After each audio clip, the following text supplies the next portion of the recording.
வாழ்ந்தால் முக்தி என்று சொல்வார். சிதம்பரத்திலே சென்று ஆண்டவனை தரிசித்தால் முக்தி என்று சொல்வார்கள். திருவாரூருக்கு மட்டும் இருக்கக்கூடிய தனிச்சிறப்பு, இந்த மண்ணிலே பிறந்தால் மட்டும்தான் முக்தி. அப்படிப்பட்ட அற்புதமான ஒரு முக்தி ஸ்தலத்திலே ஒரு முக்கியமான இடமாக இருக்கக்கூடிய திருவாரூரிலே இங்கு இருக்கக்கூடிய மக்கள் நீங்கள் அனைவரும் ஏதோ ஒரு பெரிய பாக்கியம் செய்திருக்க வேண்டும், புண்ணியம் செய்திருக்க வேண்டும். அதனால்தான் திருவாரூர் மண்ணிலே பிறந்திருக்கிறேன். அற்புதமான இந்த ஊருக்கு பாரதிய ஜனதா கட்சியினுடைய எண்மண் எண் மக்கள் யாத்திரை ஜூலை 28ஆம் தேதி ராமேஸ்வரத்திலே தொடங்கி 126 தொகுதிகளை கடந்துவிட்டு 127வது தொகுதியாக தமிழகத்தினுடைய மிக முக்கியமான தொகுதியாக இந்த திருவாரூருக்கு வந்திருக்கின்றோம். திருவாரூர் தொகுதியை திரும்பி பார்த்தீங்கன்னா 9 முறை திராவிட முன்னேற்ற கழகம் ஜெயிச்ச தொகுதி, கடைசியாக ஒரு முறை கம்யூனிஸ்ட் கட்சி ஜெயிச்ச தொகுதி. கடந்த 10 தேர்தல் எடுத்துக்கிட்டீங்கன்னா இது திராவிட முன்னேற்ற கழகத்தினுடைய கோட்டையாக இருக்கக்கூடிய ஒரு தொகுதி திருவாரூர் தொகுதி. ஏன் கலைஞர் கருணாநிதி அவர்களை 2011 2016 திருவாரூருடைய சட்டமன்ற உறுப்பினராக போட்டியிட்டு 2 முறையும் கூட வெற்றி பெற்ற சரித்திரம் நம் அனைவருக்கும் கூட தெரியும். இந்த யாத்திரை திருவாரூருக்குள்ள வரும் பொழுது எங்களுக்கு தெரியும் அடுத்த முறை திமுக இங்கே வெற்றி பெறுவதற்கு வாய்ப்பு இல்லை என்று தெரிந்துதான் இந்த யாத்திரைக்கு வந்திருக்கிறது. கடல் போன்று பார்க்கக்கூடிய கூட்டம் ஆரம்பத்திலிருந்து கடைசி வரை நீங்கள் அனைவருமே இந்த எண்மண் எண் மக்கள் யாத்திரையில உங்களுடைய யாத்திரையாக இங்கு வந்திருக்கின்றீர்கள். ஏதோ பாரதிய ஜனதா கட்சியினுடைய யாத்திரை, அண்ணாமலை அவர்கள் வரக்கூடிய யாத்திரையோ, இங்க இருக்கக்கூடிய தலைவர்கள் இருக்கக்கூடிய யாத்திரையோ நீங்க நினைக்கல. தமிழகத்தினுடைய அரசியலை மாற்றக்கூடிய சக்தி படைத்த ஒரு யாத்திரையாக 3வது முறையாக 2024 பாரத பிரதமர் நரேந்திர மோடி அவர்கள் ஆட்சி கட்டளை அமர்த்துவதற்கு ஒரு பலம் இருக்கக்கூடிய யாத்திரையாக நீங்கள் எல்லாரும் நினைச்சனாலதான், உங்களுடைய யாத்திரையாக நினைச்சனாலதாங்க திருவாரூர்ல இப்படிப்பட்ட பிரம்மாண்டமான ஒரு யாத்திரை அது முடிந்து கடைசி கட்டத்தில் பொதுக்கூட்டத்தில் இருந்து கொண்டிருக்கின்றோம். ஆனா இன்னைக்கு பாத்தீங்கன்னா இவ்வளவு திமுகவினுடைய கோட்டை என்று சொல்லக்கூடிய திருவாரூர் தமிழகத்தினுடைய மனித வளர்ச்சி குறியீடு. மனித வளர்ச்சி குறியீடு என்பது மிக முக்கியமான ஒரு குறியீடு, இண்டெக்ஸ், ஹியூமன் டெவலப்மெண்ட் இண்டெக்ஸ் என்று ஆங்கிலத்திலே சொல்வார். எந்த அளவிற்கு இந்த மாவட்டம் வளர்ச்சி அடைந்திருக்கிறது என்பதை குறிக்கக்கூடிய குறியீடு மனித வளர்ச்சி குறியீடு. தமிழகத்திலே கடைசியில் இருந்து 5வது மாவட்டமாக திருவாரூர் இருக்கு. அப்படி பார்த்தீங்கன்னா மிச்சம் இருக்கக்கூடிய 34 மாவட்டங்கள் உங்களுக்கு மேல இருக்காங்க. கடைசியாக தமிழகத்தினுடைய மனித வளர்ச்சி குறியீடு இருக்கக்கூடிய மாவட்டம் அரியலூர், அதற்கு மேல பெரம்பலூர், தேனி, விழுப்புரம், கடைசியில் இருந்து 5வதாக திருவாரூர். தொடர்ந்து திமுகவுடைய சட்டமன்ற உறுப்பினர்கள், திமுக 6வது முறை ஆட்சியில் இருக்காங்க. என் கலைஞர் கருணாநிதி அவர்களே 2 முறை திருவாரூரில் இருந்து வெற்றி பெற்ற சட்டமன்ற வேட்பாளர். அப்படி இருந்து திருவாரூர் மாறி இருக்காங்க பாத்தீங்கன்னா கிடையாது. மனித வளர்ச்சி குறியீடுல கடைசியில் இருந்து 5வது. இதை திமுக காரங்கிட்ட கேட்டீங்கன்னா பெருமையாக என்ன சொல்லுவாங்கன்னா திராவிட மாடல் அரசு என்று சொல்வார். திருவாரூர்ல கடைசியில் இருந்து 5வதாக 70 ஆண்டு காலமாக வைத்திருப்பதை திராவிட மாடல் என்று சொல்வார். இதை தாண்டி உற்பத்தி திறன் தமிழகத்தில் எந்த அளவுக்கு ஒரு மாவட்டத்திலே உற்பத்தி இருக்குன்னு பாத்தீங்கன்னா சென்னை, காஞ்சிபுரம், செங்கல்பட்டு, கோயம்புத்தூர் இந்த 4 மாவட்டங்கள் 32 விழுக்காடு தமிழகத்தினுடைய உற்பத்தி திறன். இந்த 4 மாவட்டங்கள் மட்டுமே 32 விழுக்காடு. திருவாரூர் மாவட்டத்தினுடைய உற்பத்தி திறனை பார்த்தீங்கன்னா வெறும் 0.86, 1% விட குறைவான உற்பத்தி திறன் இருக்கக்கூடிய ஒரு மாவட்டமாக திருவாரூர் மாறி இருக்கிறது. தொழிற்சாலைகள் இல்லை, விவசாயம் சார்ந்த தொழிற்சாலைகள் இல்லை, இளைஞர்களை ஊக்குவிக்கக்கூடிய அரசாங்கம் இல்லை. உற்பத்தி திறன்ல 1% கீழே இருக்கக்கூடிய மாவட்டமாக திருவாரூர் இருக்கிறது. இதை அனைத்தையும் உடைத்து காட்ட வேண்டும் என்றால் அதற்கு முதல் முயற்சி 2024 பாராளுமன்ற தேர்தலில் திருவாரூர் சட்டப்பேரவை நாகப்பட்டினம் பாராளுமன்ற தொகுதியில் வருது. 2024 இந்த முறை நீங்கள் சரித்திரம் படைக்க வேண்டும். இதுவரை பாரதிய ஜனதா கட்சி திருவாரூரில் இல்லை, ஜெயிச்சதில்லை என்று சரித்திரம் சொன்னால் 2024 அந்த சரித்திரத்தை மாற்றி எழுதி வெறும் 0.86 இருக்கக்கூடிய சதவீதம் இருக்கக்கூடிய உற்பத்தி திறனை குறைந்தபட்சம் 5% அடுத்த 5 ஆண்டுகளே எடுத்து செல்ல வேண்டும் என்றால் அது பாரதிய ஜனதா கட்சியால் மட்டும்தான் முடியும். அது மோடி அவருடைய ஆட்சியில் மட்டும்தான் அது நடக்கும். கடைசியில் இருந்து மனித வளர்ச்சி குறியீடில் 5வது இடத்தில் இருக்கக்கூடிய திருவாரூர்ல முதலில் இருந்து 5 இடத்துக்குள்ள திரும்ப கொண்டு வர வேண்டும் என்றால் அதுவும் பாரதிய ஜனதா கட்சியால் மட்டும்தான் முடியும். பாரத பிரதமர் நரேந்திர மோடி அவர்களால் மட்டும்தான் முடியும். அதனாலதான் திருவாரூர்ல பிறந்தால் முக்தி என்று சொல்லுகின்றோம். ஆனால் திருவாரூருடைய இளைஞர்கள் உலகம் முழுவதுமே வேலைக்காக சென்று கொண்டிருக்கின்றார். இதை கண்டிப்பா ஏற்றுக்க முடியாது. அமெரிக்காவில், ஐரோப்பியாவில், சென்னையில, கோயம்புத்தூர்ல, மதுரையில, சிங்கப்பூர்ல, மலேசியாவில் எங்க பார்த்தாலும் கூட திருவாரூரை சார்ந்து இளைஞர்கள் இருப்பாங்க. நல்லா பேசுவாங்க. அண்ணன் அப்படிமா நான் இப்ப கண்ணு எந்த ஊர் கண்ணு அண்ணே திருவாரூர். லண்டன்ல பார்த்திருக்கிறாங்க, பாரிஸ்ல பார்த்திருக்கேன், சிங்கப்பூர்ல பார்த்திருக்கேன். இந்த ஊர் பசங்க திறமைக்கு எந்த விதத்திலும் கூட 1% கூட திறமை குறைந்த இளைஞர்கள் திருவாரூர் இல்லைங்க. தமிழகத்திலே கடினமான உழைப்புக்கு பெயர் போனவர்கள் திருவாரூர் இருக்காங்க. ஆனா அரசு உங்களை கைவிட்டு விட்டது.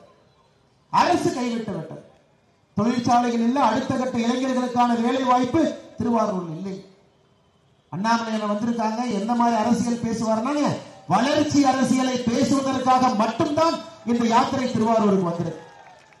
திருவாரூருடைய தலையெழுத்தை எப்படி 5 ஆண்டுகளை மாற்றி காட்டுவது என்பதை பேசுவதற்காகத்தான் இந்த யாத்திரை இங்கே வந்திருக்கின்றோம். நாகப்பட்டினம் பாராளுமன்ற தொகுதியில முதல் முயற்சியாக 2024 பாராளுமன்ற தேர்தலில் நீங்கள் பாரதிய ஜனதா கட்சி தேசிய ஜனநாயக கூட்டணி அளிக்கக்கூடிய இந்த வாக்கு என்பது திருவாரூருடைய தலையெழுத்தை மாற்றக்கூடிய வல்லமை பொருந்திய ஒரு ஓட்டு உங்க கையில் இருக்கு. இந்த ஒரே ஒரு ஓட்டு நீங்க பாரத பிரதமர் நரேந்திர மோடி அவர்களை நம்பி இந்த முறை நீங்கள் அளிக்க வேண்டும். ஒரு சரித்திரத்தை படைக்க வேண்டும். ஒரு சின்ன குழந்தைய திருவாரூர்ல பால்வாடிக்கோ எல்கேஜி யூகேஜி போற குழந்தையை கூப்பிட்டு கண்ணு 2024 தேர்தலில் யாரு கண்ணு ஜெயிப்பாங்கன்னா அந்த குழந்தை சொல்லும், அது என்னமாமா சந்தேகம், மோடி தாத்தா தான் ஜெயிக்க போறாங்க. முழு இந்தியாவிற்கும் காஷ்மீரிலிருந்து கன்னியாகுமரி வரை அனைவருக்கும் தெரிந்த உண்மை 2024 பாராளுமன்ற தேர்தலில் பாரத பிரதமர் மாண்புமிகு நரேந்திர மோடி அவர்கள் 3வது முறையாக ஆட்சிக்கு வரப்போறார். ஆனா நம்ம எல்லோருக்கும் இருக்கக்கூடிய சந்தேகம் என்னன்னாங்க, 400 எம்பிக்களோடு ஆட்சிக்கு வர போறாரா, 450 எம்பிக்களோடு ஆட்சிக்கு வர போறாரு.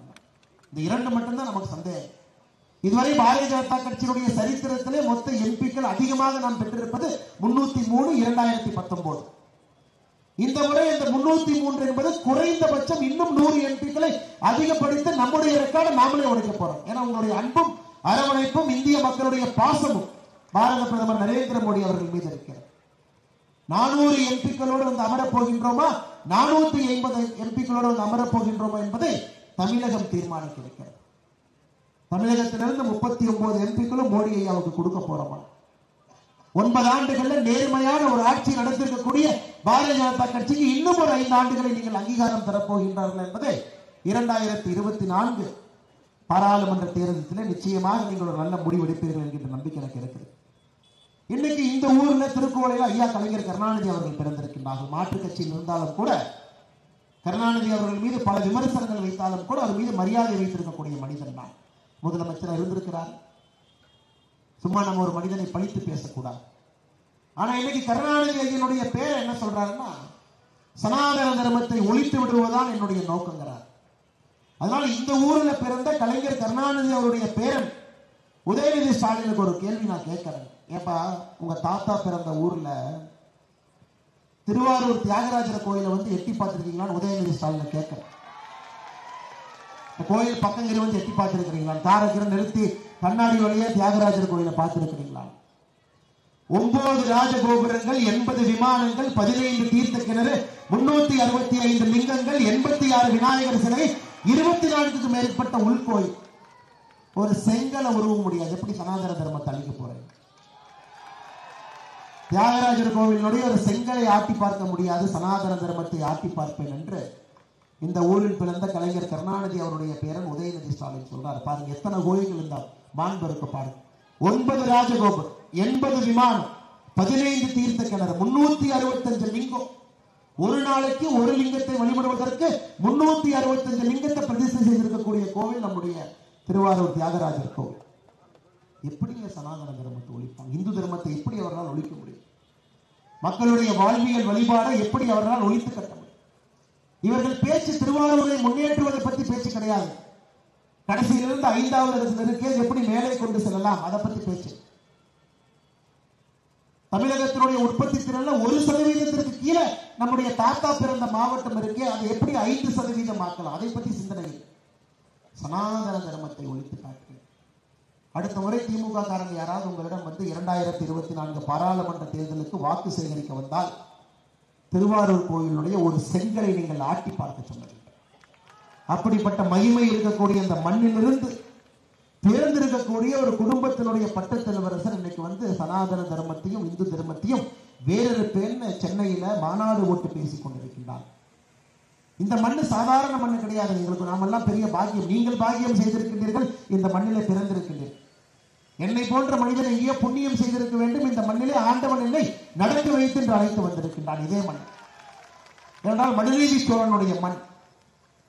தன்னுடைய மகன் தவறு செய்த பொழுது உங்களுக்கு தெரியும், தன்னுடைய மகனுக்கு மரண தண்டனை கொடுத்த ஒரு அரசன் வாழ்ந்த மண். ஆனா இன்னைக்கு கலைஞர் கருணாநிதி அவர்கள் செய்த பெரிய தவறு என்னன்னா, மனுநீதி சோழன் மண்ணில் பிறந்த கலைஞர் கருணாநிதி அவர்கள் மகன், பேரன், கொள்ளு பேரன், கொள்ளு பேத்தின் அடுத்தடுத்த தலைமுறை தப்பு பண்ணிட்டு போயிட்டே இருக்கிறார். பார்த்து கொண்டிருக்கிறோம். தமிழகத்திலே தவறுகளுக்கு பஞ்சமே இல்லை. ஒரே ஒரு குடும்பம், கோபாலபுரத்தினுடைய குடும்பம், பட்டத்தலைவர்களாக வரக்கூடிய குடும்பம், எல்லாத்தையும் அவங்களுடைய சொத்தை எடுத்துக்கிறாங்க. பேச்சிலே ஏளனம் தெரிகிறது, பேச்சிலே கர்வம் தெரிகிறது, பேச்சிலே ஆணவம் தெரிகிறது. சாமானிய மக்களை மதிக்கக்கூடிய தன்மை அந்த கோபாலபுரத்தினுடைய குடும்பத்திலே பிறந்திருக்கக்கூடிய பட்டத்திலவரசர்களுக்கு வரவில்லை.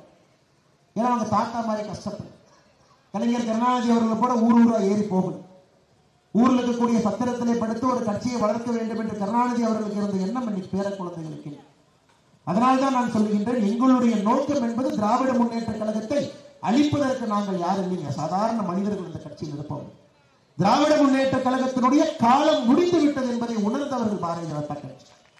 ஏதோ ஒரு காரணத்திற்காக ஆரம்பிக்கப்பட்ட கட்சி உங்களுடைய தன்மையெல்லாம் இழந்து, சமூக நீதி எல்லாம் இழந்து, மக்களுக்கு சேவை செய்யக்கூடிய பொறுப்புணர்வு எல்லாம் இழந்து, ஆணவமும் கர்வமும் ஏழை மக்களுடைய சொத்தை கொள்ளையடிப்பதை மட்டுமே மூலதனமாக வைத்து ஒரு கட்சி நடத்திக்கிட்டு இருக்கு. அப்ப இந்த கட்சியினுடைய அழிவு காலத்தை தமிழக மக்கள் கண் முன்னால் பார்த்துக் கொண்டிருக்கின்றார். 1885 ஆரம்பிக்கப்பட்ட இந்திய தேசிய காங்கிரஸ் இன்னைக்கு ஒண்ணுமே இல்லாம நிலையிழந்து நின்று கொண்டிருக்கின்றார்கள். காரணம், அவர்கள் நடந்து வந்த பாதை அப்படி. 1949 ஆரம்பிக்கப்பட்ட திராவிட முன்னேற்ற கழகம் நாம் கண் முன்னால் அழிந்து கொண்டிருப்பதை பார்த்துக் கொண்டிருக்கின்றோம். அதுவும் திருவாரூரிலிருந்து ஆரம்பிக்கப்பட்ட கட்சி திருவாரூரில் 2024 திமுக என்கின்ற தீய சக்தியை தமிழகத்திலிருந்து விலக்கி பாரதிய ஜனதா கட்சிக்கும் பாரத பிரதமர் நரேந்திர மோடி அவர்களுக்கும் உங்களுடைய இதயத்திலே நீங்கள் இடம் கொடுப்பீர்கள் என்கின்ற பெரிய நம்பிக்கை எனக்கு இருக்கு. போன வருஷம் மே மாசம் இதே ஊர்ல தெற்கு ரத வீதிக்கு கலைஞர் கருணாநிதி அவருடைய பெயரை வைக்க வேண்டும் என்று உங்களுடைய மக்கள் பிரதிநிதிகள் முடிவு செய்தார். கலைஞர் சாலையாக பெயர் மாற்ற வேண்டும் என்று தீர்மானம் போட்டாங்க இங்க இருக்கக்கூடிய நகர்மன்ற கூட்டத்தில். அன்னைக்கு பாரதிய ஜனதா கட்சி மக்களோடு இணைந்து ஒரு மிகப்பெரிய போராட்டத்தை திருவாரூரில் எடுத்து, நம்முடைய போராட்டத்திற்கு பிறகு மாநில அரசு அது போன்ற ஒரு தீர்மானத்தை நாங்கள் கைவிடுகின்றோம் என்று சொன்னார். ஐயா, நாங்க கலைஞர் கருணாநிதி அவங்க பேரை வைக்க வேண்டாம் நாங்க சொல்லிங்க ஐயா, நீங்களும் தான் சொல்றேன். தெற்கிறத வீதிக்கு வைக்க வேண்டாம் என்றுதான் சொல்லுகின்றோம். ஆண்டவன் இருக்கக்கூடிய புண்ணிய பூமியில வைக்காது. ஒருவேளை திருவாரூரில் இருக்கக்கூடிய சட்டமன்ற உறுப்பினர் கலைஞர் கருணாநிதி அவர்களுடைய பெயரை வைக்க வேண்டும் என்று நினைத்தால் அவருக்கு ஒரு இடம் சொல்றாங்க. இதே திருவாரூர் மாவட்டத்தில் இருக்கக்கூடிய குன்னலூர் ஊராட்சி சட்டமன்ற உறுப்பினர் போய் பார்க்கணும். குன்னலூர் ஊராட்சியில எக்கல் தேவரபுரம் என்கின்ற கிராமத்துல தார் ரோடுனா என்னன்னே தெரியாத ஒரு ஊர் இன்னைக்கு திருவாரூர். சட்டமன்ற உறுப்பினர் முதலமைச்சருக்கு போன் போட்டு ஒரு 2 கோடி 3 கோடி ரூபாய் நிதி வாங்கி குன்னலூர் ஊராட்சியில் இருக்கக்கூடிய எக்கல் தேவரபுரத்திற்கு சென்று சாலையை போட்டு விட்டு அதற்கு கலைஞர் கருணாநிதி என்கின்ற பேரை வைங்க, நாங்களே வரோம்.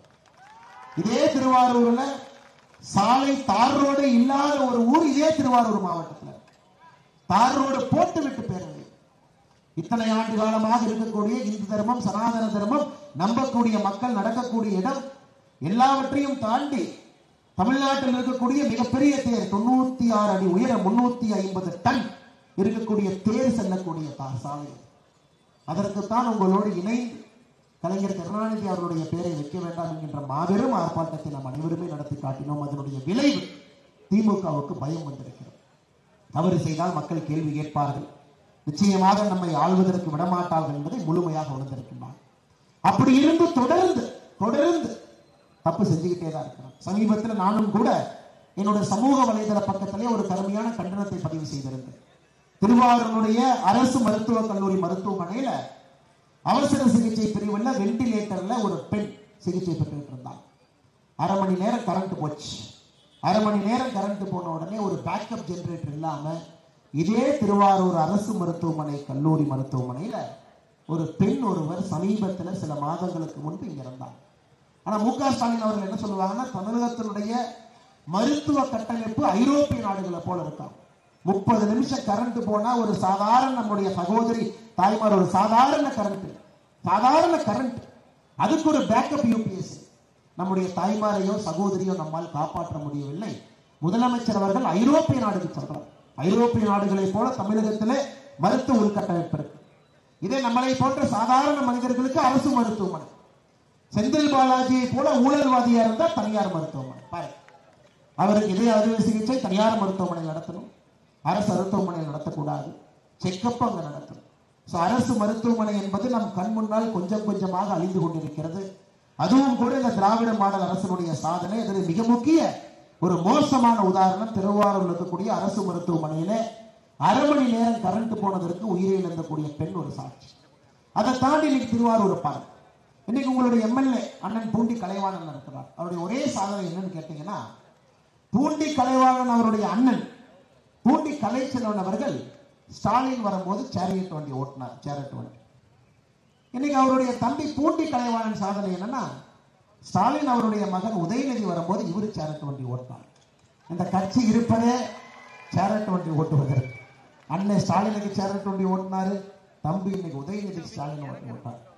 இதனாலதான் செல்லமா நாம் அனைவருமே இன்னைக்கு திமுக இருக்கக்கூடிய சில மனிதர்களை கொத்தடிமைகள் என்று சொல்லுகிறோம். தலைமை பண்புக்கு எந்தவித இலக்கணமும் இல்லாமல் ஒரு குடும்பத்தை ஏய்த்து பிழைத்து மட்டும்தான் அவர்கள் ஆட்சியிலே இருக்க முடியும் என்பதை திமுக திரும்ப திரும்ப சொல்லுது. இன்னைக்கு பாரதிய ஜனதா கட்சியில் நம்ம தைரியமா சொல்லுவோங்க, 3 மாநில தேர்தல் நடந்து முடிந்திருக்கிறது. 3 மாநில தேர்தலில் வென்றிருக்கின்றோம் உங்களுடைய அன்போடு ஆதரவோடு. சத்தீஸ்கர்ல, மத்திய பிரதேசல, ராஜஸ்தான் 3 மாநிலத்திலும் கூட பாரதிய ஜனதா கட்சியினுடைய முதலமைச்சரை நீங்க பார்த்தீங்க, சாதாரண மனிதர்கள், மண்ணின் மைந்தர்கள், அரசியலே முதல் தலைமுறை குடும்பத்தில் வந்தவர்கள். அதுல ஒருத்தர் முதல் டைம் எம்எல்ஏ, இன்னொருத்தர் 2 டைம் எம்எல்ஏ, இன்னொருத்தர் பழங்குடி இனத்திலிருந்து வந்திருக்கக்கூடிய எம்எல்ஏ. அவர்களை கண்டெடுத்து பாரதிய ஜனதா கட்சி தலைவர்களாக அழகு பார்த்துக் கொண்டிருக்கின்றோம். இந்த கூட்டத்தில் இருக்கக்கூடிய ஏதோ ஒரு சகோதரனோ சகோதரியோ பாரதிய ஜனதா கட்சி ஆட்சிக்கு வரும்பொழுது மிகப்பெரிய பொறுப்பினை வந்து அமரத்தான் போகின்றார்கள். அது பாரதிய ஜனதா கட்சியினுடைய இலக்கணம். திராவிட முன்னேற்ற கழகத்தினுடைய அழிவுக்கு முக்கிய காரணமே ஒரே குடும்பம் ஆட்சியை கையில் வைத்திருக்கிறது. தாத்தாக்கு அப்புறம் பையன், பையனுக்கு அப்புறம் பேரன், பேரனுக்கு அப்புறம் கொள்ளு பேரன், இந்த லிஸ்ட் போய்கிட்டே இருக்கு. மிச்சம் திமுக என்ன பண்றாங்கன்னா சேரட் வண்டி ஓட்டுறாங்க. பூண்டி கலைவாணன் மாதிரி யார்கிட்ட பணம் இல்லையோ போஸ்ட் அடிச்சு ஓட்டுறாங்க. அதனால எல்லா இடத்திலையுமே இளைஞர்கள் யார் திராவிட முன்னேற்ற கழகத்தில் இருக்கின்றார்களோ, நல்ல இளைஞர்கள் யார் திமுக இருக்கிறாங்களோ, நீங்க எல்லாம் பாரதிய ஜனதா கட்சிக்கு வந்துருங்கன்னு நான் கேட்டே இருக்கேன். காரணம், இளைஞர்கள் வேண்டும், அடுத்த கட்ட இளைஞர்கள், அரசியலை மாற்ற நீங்கள் தலைமை பண்புக்கு வர வேண்டும், நீங்கள் ஆட்சியாளராக மாற வேண்டும், மக்களுடைய குறையை நீங்கள் சரி செய்ய வேண்டும். அதுக்காக இங்க வாங்க. இன்னைக்கு நம்முடைய பூண்டி கலைவாணனுடைய அராஜகம் இதோடு நிக்கலீங்க. காய்கறி மார்க்கெட் இப்பதான் பார்த்தோம், எல்லா பேப்பர்ல நியூஸா போடுறாங்க. பழைய பேருந்து நிலையம் பக்கத்தில் இருக்கக்கூடிய 20 ஆண்டுகளாக இருக்கக்கூடிய 285 சிறிய கடைகளை எந்தவித முன்னறிவிப்பும் இல்லாம, மாற்று இடம் கொடுக்காம 2024 ஜனவரி 18க்குள்ள புது இடத்துக்கு மாற்ற வேண்டும் என்று கடைக்காரன் கேட்கிறான். 285 சிறிய கடைக்காரன் கேட்கிறாங்க, எதை நம்பி நாங்க போறது? அவருடைய வாய்ப்பேச்சை நம்பி போகணுமா? அவர் வாய்ப்பேச்சை நம்பி போனா 6 மாதத்திலே ஒரு புதிய கட்டடத்தை கட்டி கொடுப்பேங்கிறார். ஏங்க, உங்க தலைவர் வந்து ஆட்சிக்கு வரும்பொழுது மு.க. ஸ்டாலின் அவர்கள் 511 தேர்தல் வாக்குறுதி கொடுத்தார். 511 தேர்தல் வாக்குறுதி கொடுத்து ஆட்சிக்கு வந்தார். இதே டைலாகிய மு.க. ஸ்டாலின் அவர்கள் சொன்னார்கள், என்னுடைய பேச்சை நம்புங்க, நான் ஆட்சிக்கு வந்தால் எல்லாம் செய்து விடுவேன். இன்னைக்கு 511 தேர்தல் வாக்குறுதியிலே வெறும் 20 தேர்தல் வாக்குறுதியை கூட முழுமையாக நிறைவேற்றாமல் அங்கே தத்தளித்துக் கொண்டிருக்கின்றார்கள். ஆட்சியினுடைய பாதி காலம் 30 மாசம் முடிஞ்சிருச்சு. இன்னைக்கு பூண்டி கலைவாணன் அவர்கள் அவரு பேச்ச நம்புங்க, நான் 285 சிறிய கடைகளுக்கு இடம் கொடுப்பேன் என்று சொல்வார். இதே போல பிராட, இதே போல பொய்ய காலங்காலமாக சொல்லி மக்களை ஏமாற்றி வயிற்றில் அடித்து பிழைப்பது மட்டுமே திராவிட முன்னேற்ற கழகத்தினுடைய முழுநேர வேலையாகும். சமீபத்தில் திருவாரூர் மாவட்டத்தினுடைய நெடுஞ்சாலைத்துறை அலுவலகத்துல தமிழகத்தினுடைய ஊழல் தடுப்பு மற்றும் கண்காணிப்பு பிரிவு அதிகாரிகள் ரைட் நடத்தினாங்க. 75 லட்சம் ரூபாய் பணம் கிடைச்சது. அதுக்கு பத்திரிகை எழுதினாங்க, இந்த பணமும் கூட உங்களுடைய எம்எல்ஏ பூண்டி கலைவாணன் அவர்களுக்கு செல்ல வேண்டிய பணம் தான். இதனுடைய அலுவலகத்தில் 5% கமிஷன் பணத்தை வச்சிருக்கிறாங்க. பேசிக்கிட்டே போலாம், எம்எல்ஏ பத்தி பேசிக்கிட்டே போலாம், நம்முடைய எம்பியை பத்தி பேசிக்கிட்டே போலாங்க. யாருமே பிரயோஜனம் இல்லாத தலைவர்கள் நமக்கு கிடைத்திருக்கிறார். இதையெல்லாம் மாற்றி காட்டுவதற்கு ஒரு பெரிய வாய்ப்பு 2024 பாராளுமன்ற தேர்தல். நிச்சயமாக திருவாரூர்ல நாகப்பட்டினம் பாராளுமன்ற தொகுதியில நீங்கள் பாரதிய ஜனதா கட்சிக்கு அந்த வாய்ப்பு அளிக்க வேண்டும் என்கின்ற பெரிய வேண்டுகோள் உங்கள் முன்னாடி வைக்கின்றோம். அதை தாண்டி எந்த அளவுக்கு இந்த ஆட்சி மோசமாக இருக்கிறதோ அதை விட இந்த ஆட்சியினுடைய மிகப்பெரிய கரும்புள்ளி என்பது இந்த ஆட்சியினுடைய ஊழல். 35 அமைச்சர்கள் இருக்கக்கூடிய திமுக அமைச்சரவையில 11 அமைச்சர்கள் மீது ஊழல் புகார்கள் என்று நீதிமன்றத்திலே வழக்குகளாக நடந்து கொண்டிருக்கிறது. அண்ணாமலை சொன்னாரு, பிஜேபி சொன்னாரு, இல்லை, 11 அமைச்சர்கள் மீது ஊழல் புகார்கள் நீதிமன்றத்திலே வழக்குகளாக நடந்து கொண்டிருக்கிறது. 35ல 11னா 33%. 3லே ஒரு அமைச்சரின் மீது திமுக ஊழல் புகார் நீதிமன்றத்தில். சமீபத்தில் அமைச்சர் பொன்முடி அவர்கள் தண்டிக்கப்பட்டார், பதவி இழந்துட்டார், ஜெயிலுக்கு போற இன்னொரு 25 நாள் பாக்கி இருக்கு. புலால் சிறையிலே ஒரு அமைச்சர் கம்பி எண்ணிக்கொண்டிருக்கின்றார், செந்தில் பாலாஜி. அடுத்து KKSSR ராமச்சந்திரன் அவர்களும் மறுபடியும் பொன்முடி அவர்கள் இன்னொரு வழக்கிலோ, அல்லது நம்முடைய நிதியமைச்சராக இருக்கக்கூடிய தங்கம் தென்னரசு அவர்கள் எப்பொழுது வேண்டுமானாலும் சிறைக்கு செல்லலாம் என்கின்ற வழக்கும் இன்னைக்கு உயர்நீதிமன்றத்தில் உச்ச நீதிமன்றம் வரை போயிட்டு வந்த வழக்கு தயாரா இருக்கு. இந்திய அரசியல் வரலாற்றில் எங்கேயும் கூட இப்படிப்பட்ட ஊழல் ஆட்சியை நம்ம பார்க்கலைங்க. தமிழ்நாட்டில் அப்படிப்பட்ட ஊழல் ஆட்சி. மன்னன் எவ்வளியோ மன்னனுடைய சேவகனும் அவ்வளியோ என்று சொல்வது போல கோபாலபுரத்தில் ஆரம்பித்திருக்கக்கூடிய அந்த லஞ்ச ஊழல் என்பது இன்னைக்கு ஒரு தாசில்தார் அலுவலகத்தில், ரெவென்யூ இன்ஸ்பெக்டர் அலுவலகத்தில், சாதாரண அரசு அலுவலகத்தில் அதே லஞ்சம் என்று தலைவிரித்தாடி கொண்டிருக்கிறது. மேலேயே சரியில்லைன்னா கீழே எப்படி சரியிருப்பான்? இதையெல்லாம் மாற்றி காட்டுவதற்கு 2024 பாராளுமன்ற தேர்தல் நமக்கு மிகப்பெரிய ஒரு வாய்ப்பை அளித்திருக்கிறது. 9-10 ஆண்டுகளாக 10வது ஆண்டில் அடியெடுத்து வைத்திருக்கக்கூடிய பாரத பிரதமர் நரேந்திர மோடியினுடைய ஆட்சியை நீங்க பார்த்துக்கிட்டீங்க. ஒரு குண்டூசியை திருடிவிட்டார் என்கின்ற குற்றச்சாட்டு பிரதமர் மோடியின் மீது வைக்க முடியாது. அப்படிப்பட்ட அற்புதமான ஆட்சி நடந்து கொண்டிருக்கிறது. ஏழை மக்களுக்கான ஆட்சி. இத்தனை ஆண்டு காலமாக ஏழை என்கின்ற மக்களை யாருமே பார்க்கல. அவங்கள பத்தி யாரும் யோசிச்சு கூட பார்க்கல. அவங்களுக்கு வீடு இருக்கா கேட்கல, கழிப்பறை இருக்கா கேட்கல, மின்சார வசதி இருக்கா யாருமே அதை பத்தி கேட்கல. ஏன் அவங்களுக்கு ஒரு சமையல் எரிவாயு சிலிண்டர் வீட்டில் இருக்கா யாரும் அதை பத்தி காது கொடுத்து கேட்கல. ரோட்டோரத்திலே நம்முடைய சகோதர சகோதரிகள் பூக்கடையிலிருந்து பஜ்ஜி கடையிலிருந்து இருக்கா, அவங்களுக்கு வங்கியிலே கடன் கிடைக்குமா யோசிக்க. பிரதமர் வந்த பிறகுதான் சாலையோரத்தில் இருக்கக்கூடிய வியாபார சகோதர சகோதரிகளுக்கு சுகநிதி திட்டம் மூலமாக கடன் வந்திருக்கிறது. ஏழை எளிய மக்களுக்கு முதலாக மோடி திட்டத்திலே மோடி கான்கிரீட் வீடு வந்திருக்கிறது. பிரதமர் அவர்கள் வந்த பிறகுதான் மின்சாரம் இல்லாத கிராமங்களுக்கு மின்சாரம் போயிருக்கு. பிரதமர் வந்த பிறகுதான் 100 நாள் வேலைவாய்ப்பு திட்டமாக இருந்தாலும் கூட உங்களுடைய சம்பளம் வங்கி கணக்குக்கு வாரம் வாரம் வருது, எந்தவித கமிஷன் எதுவுமே இல்லாம. ஏழைகளுக்காக ஆட்சி செய்யக்கூடிய ஒரு பிரதமர் நரேந்திர மோடி அவர். சமீபத்தில் பிரதமர் ஒரு பத்திரிகை நண்பர் கேட்டார், ஆனா இந்தியாவில் எல்லா அரசியல் தலைவர்களுமே ஜாதியில பேசுறாங்களே, ஜாதியை பற்றி உங்களுடைய கருத்து என்ன என்று.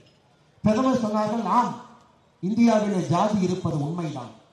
பிரதமர் சொல்றார், இந்தியாவிலே 4 ஜாதி இருக்குது. முதல் ஜாதி ஏழை ஜாதி, 2வது ஜாதி பெண்கள் ஜாதி, 3வது ஜாதி விவசாய ஜாதி, 4வது ஜாதி இளைஞர்கள் ஜாதி. இந்த 4 ஜாதிகளை மட்டும் நம்பி அரசியல் இருக்கக்கூடிய மனிதன் தான். இந்த 4 ஜாதிகளிலே ஏழை ஜாதி என்கின்ற ஜாதி இருக்கக்கூடாது, ஏழை என்கின்ற வார்த்தை இந்தியாவில் இருக்கக்கூடாது என்பதற்காக பிரதமராக நான் இருக்கின்றேன் என்று சொன்னார்.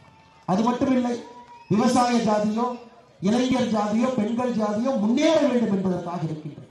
என்னுடைய கண்களுக்கு இந்த 4 ஜாதியை தவிர எந்த ஜாதியும் தெரியாது என்று சொன்ன ஒரு அற்புதமான மனிதர் நம்முடைய பாரத பிரதமர் நரேந்திர மோடி.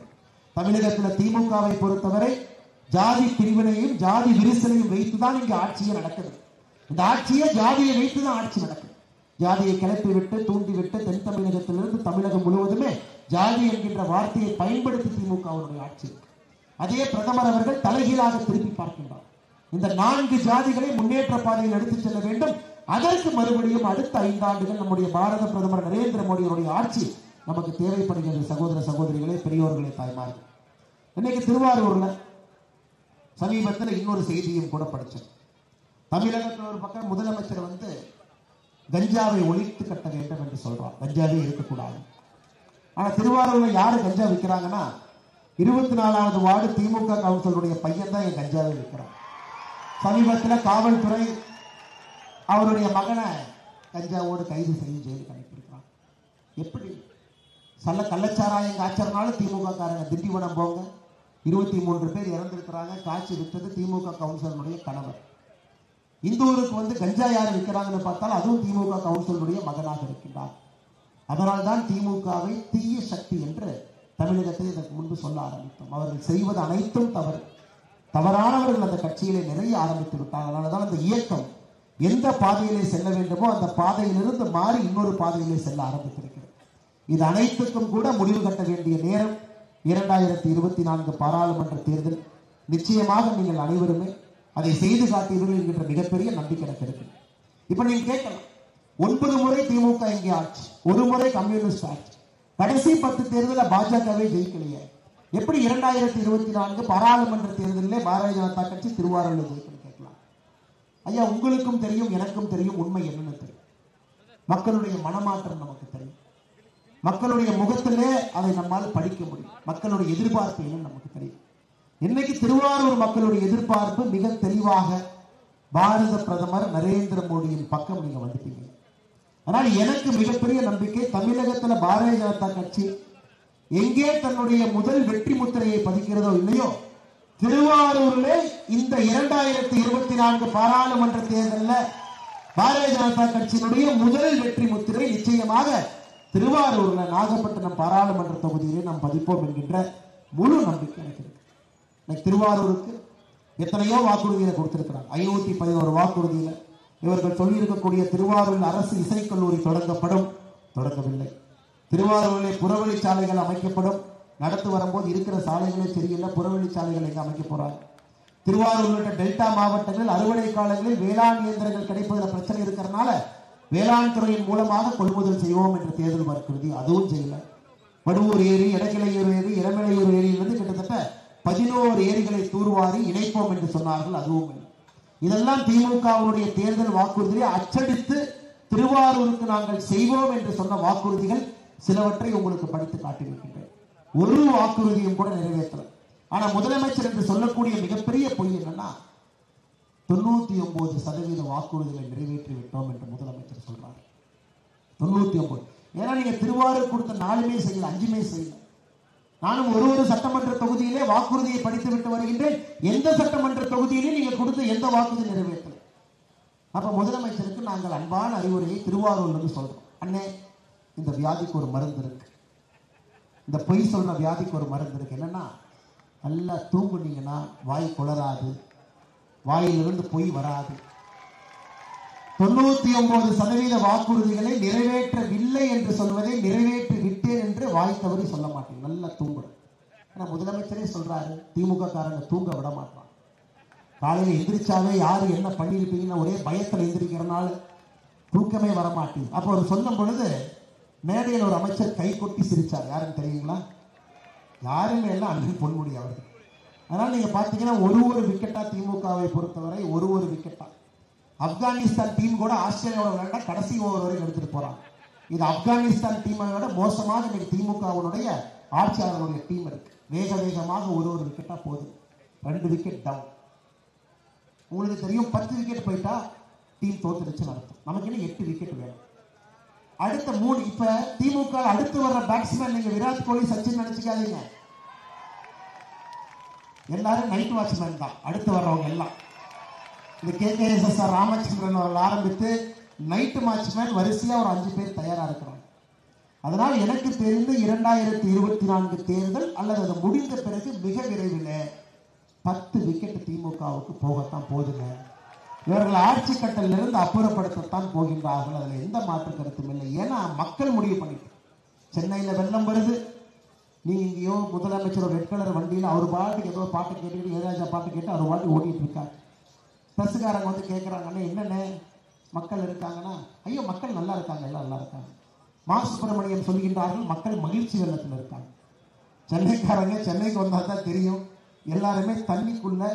அதனால்தான் திமுக உண்மையாலுமே சென்னை மக்களை காப்பாற்ற வேண்டும் என்றால் வீட்டுக்கு ஒரு படகு வாங்கி கொடுக்கணும். மழை வந்தெல்லாம் படகு எடுத்துட்டு தப்பிச்சுக்கணும். தென் தமிழகத்திலே மழை வெள்ளம் வருது. 12, 13ஆம் தேதி கடுமையான மழை வரும் என்று சொல்லியாச்சு. 18, 19, 17, 18, 19 கடுமையான மழை. திருநெல்வேலியினுடைய மேயர் எங்க இருக்காருன்னா சேலத்துல திமுகவுடைய இளைஞரணி மாநாட்டுக்கு பந்தல் போட்டுட்டு இருக்கார். மேயர் இங்க இருக்காரு.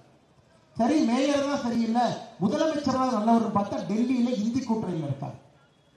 இன்னைக்கு முதலமைச்சர் மகன் எங்க போனாருன்னா சினிமா டைரக்டர் கூட்டிட்டு போய் சினிமா ஷூட்டிங் நடத்திட்டு இருக்கார். எப்படி இந்த ஆட்சி விளங்கும்?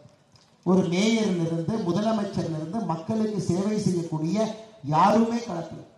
20ஆம் தேதி மத்திய அரசனுடைய டீம் வந்துட்டாங்க. 20ஆம் தேதி மத்திய அரசனுடைய டீம் தூத்துக்குடிக்கு வந்தாச்சு. ஆனா முதலமைச்சர் எப்ப போறாருன்னா மத்திய அரசனுடைய டீம் வந்த பிறகு 21ஆம் தேதி போறார். பாரு, தமிழ்நாட்டினுடைய சரித்திரத்தில் ஒரு முதலமைச்சர் இவ்வளவு மோசமாக இன்னைக்கு மத்திய அரசு கிட்டத்தட்ட நாம இந்த ஆண்டு 900 கோடி, போன ஆண்டு 813 கோடி, 2 ஆண்டும் சேர்ந்து 1713 கோடி ரூபாய் SDRF ஃபண்ட் என்று சொல்லக்கூடிய இந்த பேரிடர் நிவாரண நிதியா கொடுத்திருக்கோம். அதையே என்ன செலவு பண்ணி முடிக்கல. பிரதமர் அவர்கள் இன்னும் எவ்வளவு வேணுமோ நான் கொடுக்கிறோங்கிறார். இன்னைக்கு நிதி அமைச்சர் அவர்கள் தூத்துக்குடியில் இருக்கிறார். நிதி வேகமாக வரத்தான் போது எவ்வளவு வேணாலும் கொடுக்கிறோம். ஆனா இவர்களுக்கு நிதி வேண்டாம். திமுகவுக்கு நிதி வேண்டாம். திமுகவுக்கு என்னன்னா மத்திய அரசு வம்புக்கு இழுத்து மக்களுடைய கோபம் நம்ம மேல என்ன இருக்கோ அதை மத்திய அரசு மேல மாத்தி விடலாமான்னு முயற்சி எடுத்துட்டு இருக்காங்க. அதனாலதான் திமுக நண்பர்கள்ட்ட நேற்று சொன்னேன், கோபேக் மோடின்னு ட்விட்டர்ல ஏதோ ட்ரெண்ட் எல்லாம் போறான்னு ஒரு 4 பேர் ட்வீட் போட்டுட்டு இருந்தேன். பத்திரிகை நண்பர் கேட்டானே, ஒரு 1000 பேர் கோபேக் மோடி ட்வீட் போட்டிருக்காங்க, அதை பத்தி கருத்து. நான் சொன்னேன், கோபேக் ஸ்டாலின் தமிழகத்தில் நம்மால் போட முடியும் சமூக வலைதளத்துல. நான் பசங்கிட்ட தெளிவா சொன்னேன், யாரும் கோபேக் ஸ்டாலின் போட்டுறாது. யாத்திரை முடிச்சு வெளியே வந்தனா கோபேக் ஸ்டாலின் ஆல் இந்தியா ட்ரெண்டிங்ல இருக்கு. 2 லட்சம் ட்வீட் போட்டு வச்சிருக்கிறாங்க. இவங்க 8000 ட்வீட் கோபேக் மோடி. அந்த அளவுக்கு மக்களுடைய எண்ணம் இன்னைக்கு ஆளுங்கட்சியின் மீது கோபம், அதிருப்தி, வேண்டாம், விரக்தி. இளைஞர்களுக்கு வேலை வாய்ப்பு இல்லைங்க. எத்தனை பேர் இளைஞர்கள் இருக்கிறீங்க? TNPSC மட்டும்தான் உங்களுக்கு ஒரே ஒரு வழிகால் அரசு வேலைக்கு தமிழகத்தில் செல்வதற்கு. மத்திய அரசு தான் UPSC. இன்னைக்கு இவர்கள் தன்னுடைய தேர்தல் அறிக்கையில சொல்லி இருக்கின்றார்கள், நாங்கள் ஆட்சிக்கு வந்தா 3,50,000 பேருக்கு அரசு வேலை கொடுப்போம் 5 வருஷத்துக்கு. அப்ப ஒரு வருஷத்துக்கு 70,000 பேர். இன்னைக்கு 30 மாசம் முடிஞ்சது, பாதி முடிஞ்சது. அப்படி இருக்கும் பொழுது 1,75,000 இளைஞர்களுக்கு அரசு வேலை கொடுத்திருக்கணும்.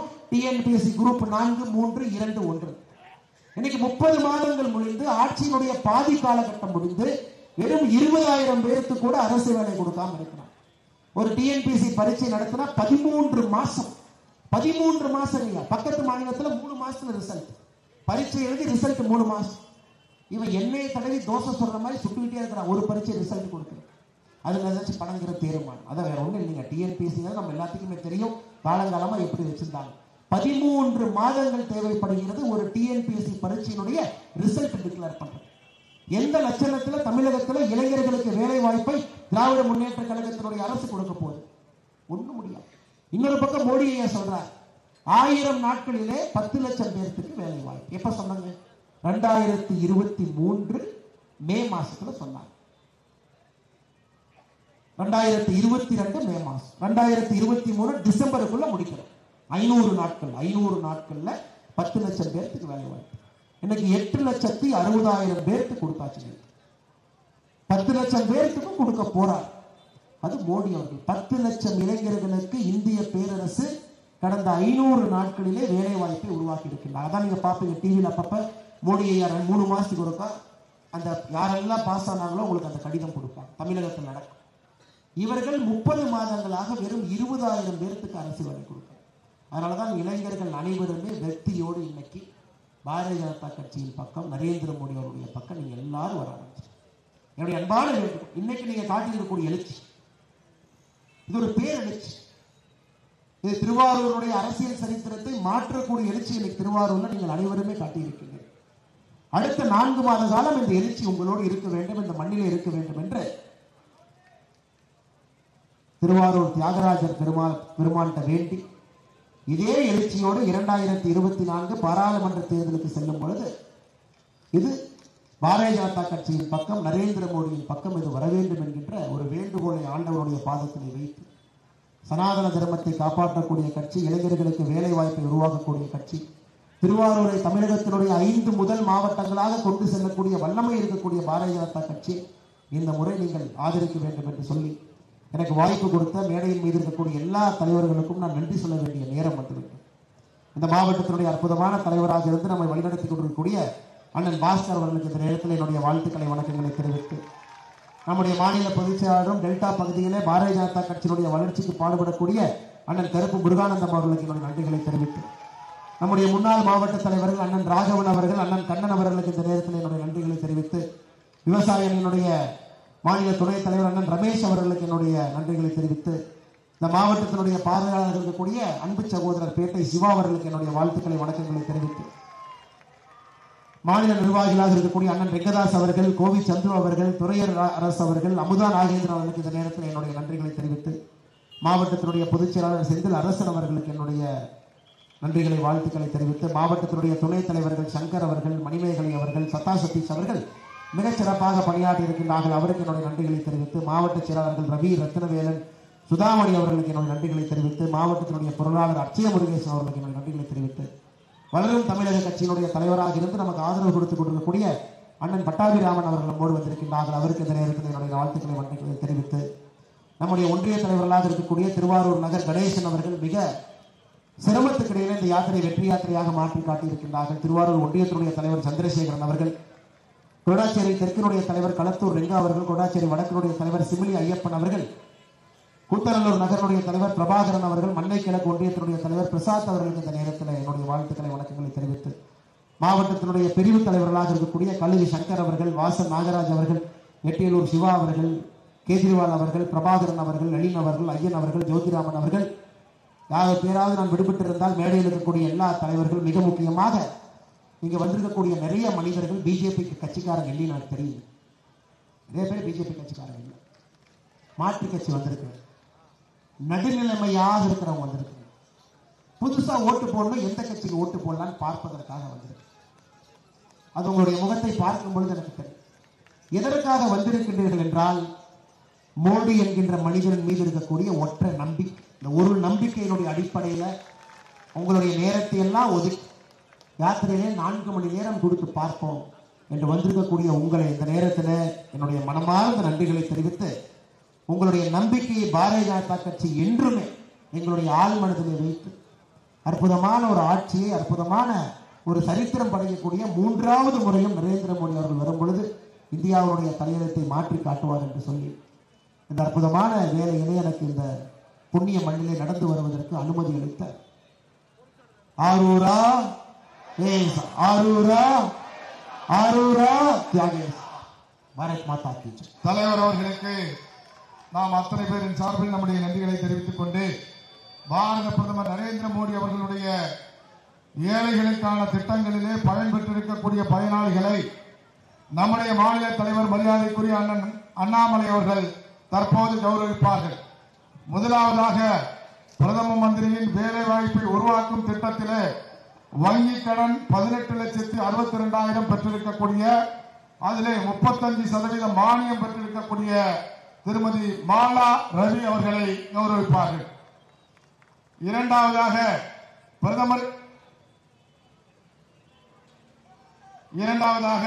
பிரதம மந்திரியின் வீடு கட்ட திட்டத்தின் மூலமாக வீடு பெற்று பயன்பெற்றிருக்கக்கூடிய திருமதி அமுதா அவர்களை நம்முடைய மாநில தலைவர் அவர்கள் கௌரவிப்பார்கள்.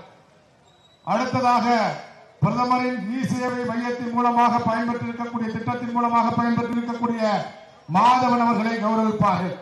அடுத்ததாக மலிவு விலை மக்கள் மருந்தகத்தின் மூலமாக மக்களுக்கு சேவையாற்றிக் கொண்டிருக்கக்கூடிய பயன்பெற்றிருக்கக்கூடிய சரவணகுமார் அவர்களை நம்முடைய மாநில தலைவர் அவர்கள் கௌரவிப்பார்கள்.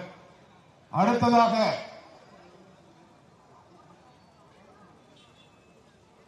திருமதி காயத்ரி தேவி ஆறுமுகம் அவர்கள் பிரதம மந்திரியின் வேலை வாய்ப்பை உருவாக்கும் திட்டத்தின் மூலமாக 9,50,000 ரூபாய் வங்கிக் கடன் பெற்று அதிலே 35% மானியத்தோடு பெற்று பயனடைந்திருக்கக்கூடிய காயத்ரி தேவி அவர்களை நம்முடைய தலைவர் அவர்கள் கௌரவிப்பார்கள்.